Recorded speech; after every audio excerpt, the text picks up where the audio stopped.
السلام علیکم ورحمۃ اللہ وبرکاتہ۔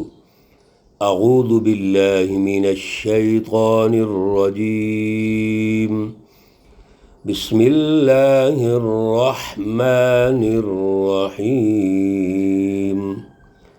وَلَقَدْ آتَيْنَا مُوسَى الْهُدَى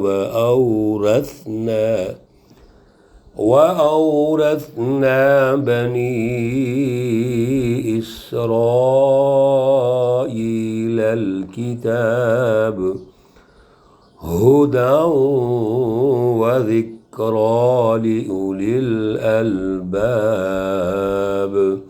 صدق اللہ العلی العظیم۔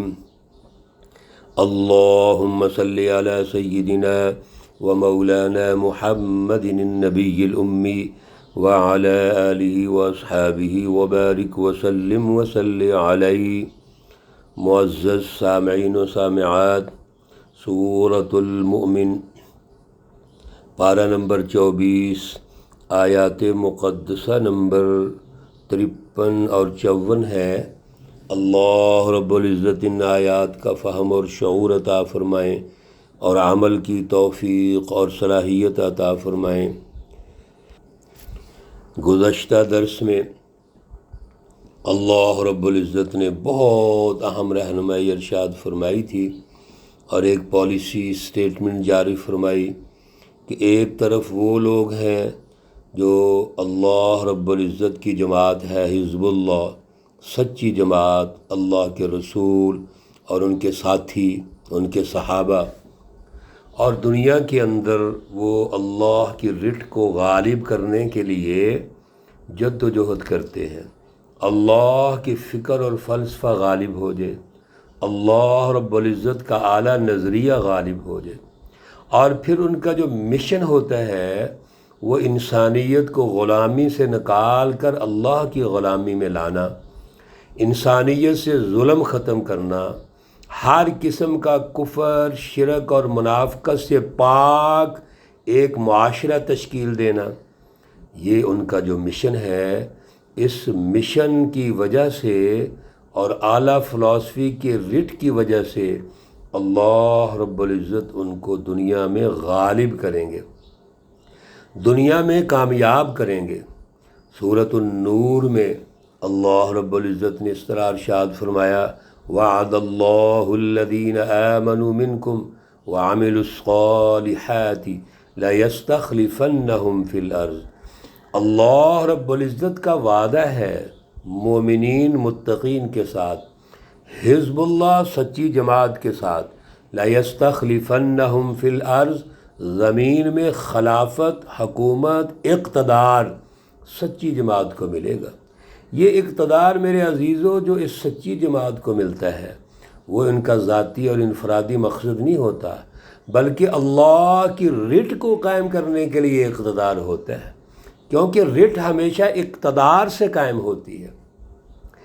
یہ اقتدار اور حکومت اصل میں اللہ کا ہوتا ہے۔ دوسری طرف آیت کریمہ میں اللہ رب العزت نے رہنمائی ارشاد فرمائی، وہ حزب الشیطان ہے، وہ ظالم لوگ ہیں، یہ دنیا میں بھی ناکام ہوں گے، آخرت میں بھی ہوں گے۔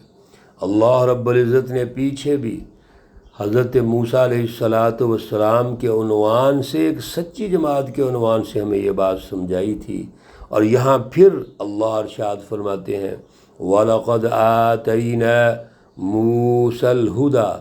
اللہ ان سچی جماعتوں کو بطور مثال پیش کرتے ہیں۔ یہ سچی جماعت جس کے قائد حضرت موسیٰ علیہ السلام ہے، اس سچی جماعت کے ذریعے بھی اللہ رب العزت نے فرعون اور آل فرعون کو تباہ و برباد کر دیا۔ یہ وہ فرعون ہے جس کا پیچھے آپ تفصیلی تذکرہ سن چکے ہیں، جس نے بچوں کو قتل کروایا، تقریباً 70,000 بچے قتل کروا دیے، صرف اس لیے کہ کوئی بچہ پیدا، بنی اسرائیل کا بچہ پیدا نہ ہو کے ہمارے مقابلے میں نہ آ جائے۔ میرے عزیزو، اللہ نے موسیٰ علیہ السلام کو پیدا کیا اور اسی گھر میں پرورش ہوئی۔ یہ اللہ ہے جو اللہ اپنے معجزات دکھاتے ہیں۔ اسی بات کو سمجھنا چاہیے۔ پھر حضرت موسیٰ علیہ الصلاۃ والسلام جب جوانی کو پہنچتے ہیں تو وہاں اس آل فرعون سے مقابلہ ہوتا ہے۔ پھر اللہ رب العزت نے آپ کو نبوت سے سرفراز فرمایا، اور نبوت سے سرفراز فرمانے کے بعد اللہ نے موسیٰ علیہ الصلاۃ والسلام کو فرعون کی طرف بھیجا اور کہا اذهب الی فرعون انہ طغی، سورۃ طٰہٰ ہے، جاؤ فرعون کی طرف، بڑا ظالم ہے، بڑا سرکش ہے۔ اب اس کے لیے ایک سچی کتاب چاہیے، سچی رہنمائی چاہیے، اس کے لیے کوئی سسٹم چاہیے، کوئی فکر چاہیے۔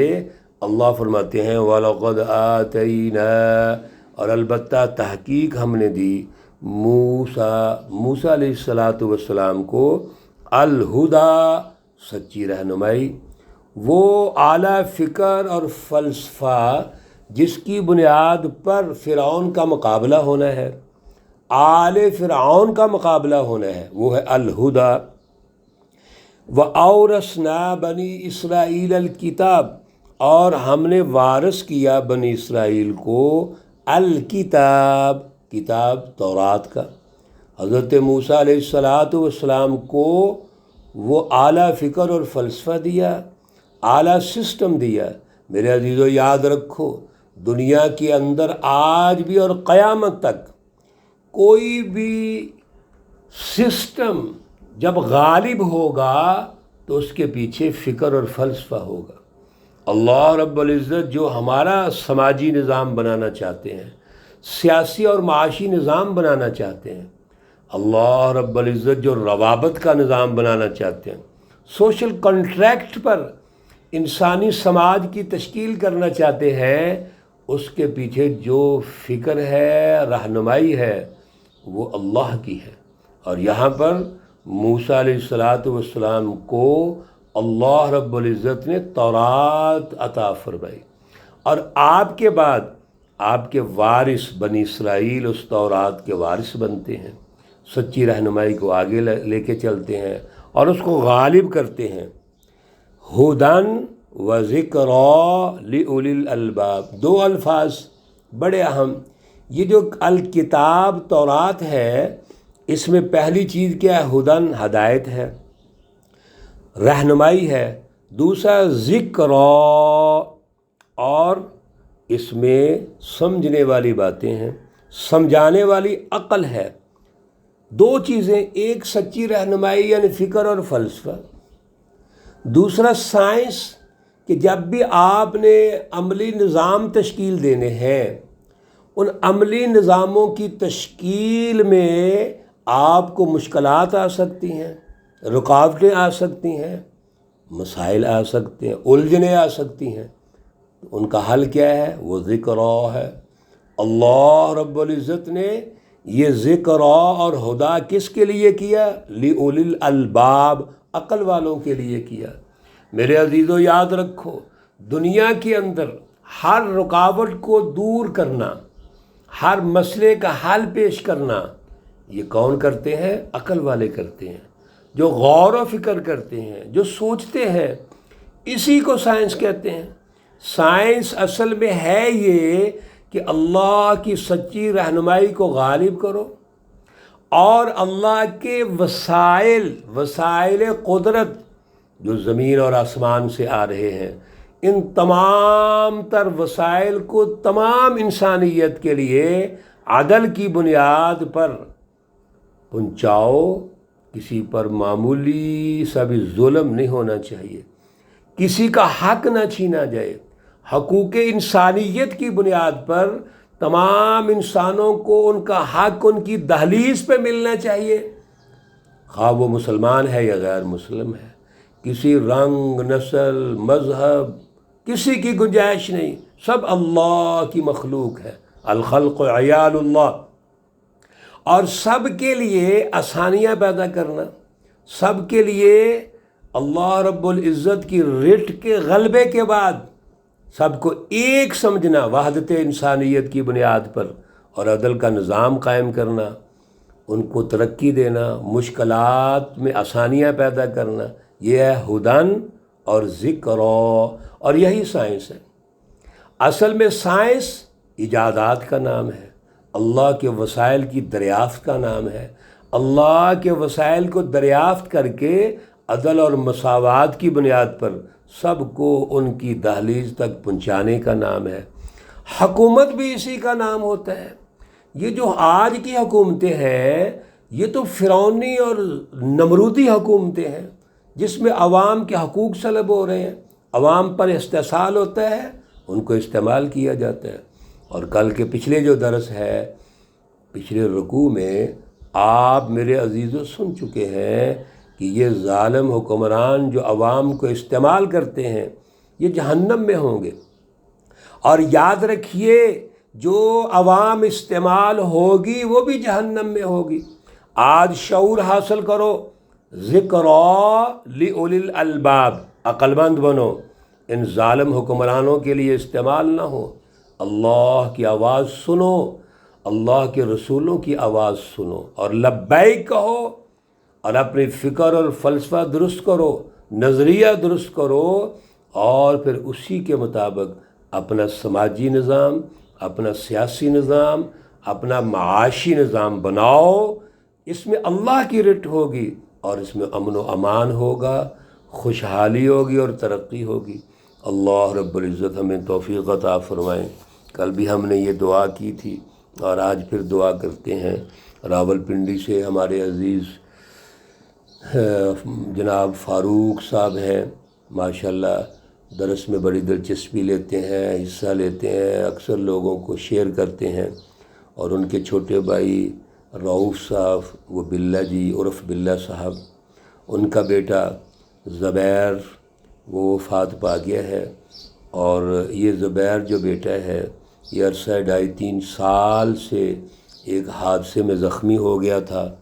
ڈاکہ زنی ہوئی اسی گھر میں، چھوٹا بیٹا بلّہ جی کا وہ وفات پا گیا، اور یہ بڑا بیٹا تھا زبیر، یہ زخمی ہو گیا، اور پھر اب تک وہ بستر علالت پہ تھا۔ بڑی انہوں نے کوشش کی، اللہ سے دعائیں بھی کیں، جد و جہد کی، لیکن جو اللہ کو منظور ہے، اللہ کے سامنے ہم بے بس ہیں۔ اللہ ہی غالب ہے اور ان حکمتوں کو اللہ ہی سمجھتا ہے، اس لیے اللہ کے سامنے ہم دعا گو ہیں کہ اللہ زبیر بیٹے کو جنت الفردوس میں اعلیٰ مقام عطا فرمائے، اللہ اس کی قبر اور برزخ کی زندگی میں آسانیاں پیدا فرمائے۔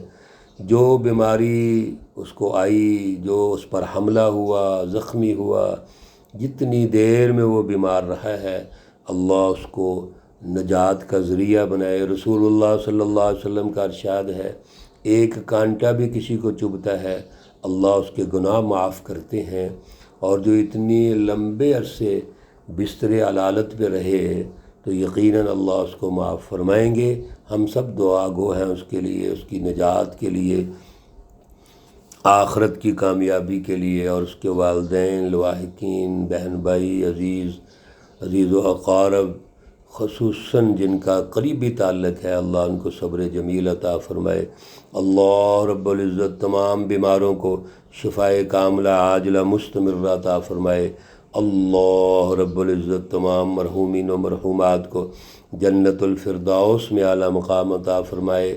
ربنا تقبل منا انك انت السميع العليم وتب علينا انك انت التواب الرحيم، وصلى الله تعالى على النبي الأمي محمد وعلى آله وأصحابه أجمعين برحمتك يا أرحم الراحمين۔ السلام علیکم ورحمۃ اللہ وبرکاتہ۔